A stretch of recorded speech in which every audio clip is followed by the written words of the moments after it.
we're gonna put the story somewhere in the West. So of course, Vegas. I mean, what is more iconic when you think of crazy things that you could do in the West?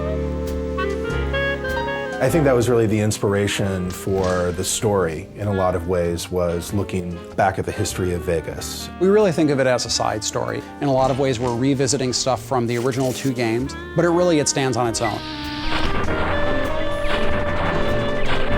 The first thing our creative lead and our project director did was they sat down and they sort of examined what sort of themes they wanted to explore in New Vegas. Every Fallout game pretty much starts with war never changes. And the idea behind that is really that humanity has this unending appetite for killing each other.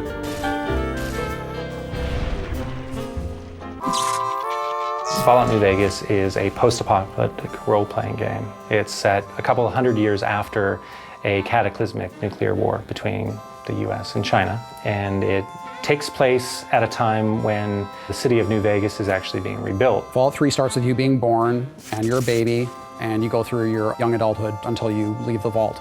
In New Vegas, we wanted to say you start the game in a very Vegas sort of cliche style almost. You are shot in the head and dropped in a shallow grave, so it starts with essentially your would-be death. After you're shot and left for dead in the grave, you know, you might have some desire to go see what the whole murdering business was about and why he wanted you dead in the first place. In the course of trying to resolve that one conflict, you get pulled into larger events. So in this case, you're trying to find the people that killed you and what they were trying to get from you. In this case, it was a package you were carrying.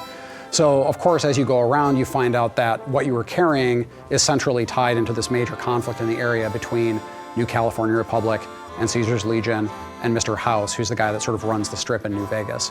Player freedom is very important in the Fallout series, and when we allow the player to basically have a choice in what they do and how they do it, by leaving the plot open in a way that basically they're just learning what's going on in the world, it gives them a lot more freedom in how they want to learn that information. The environment is genuinely reacting to what you do as the player. You have a pretty extraordinary amount of control over the outcome of the game.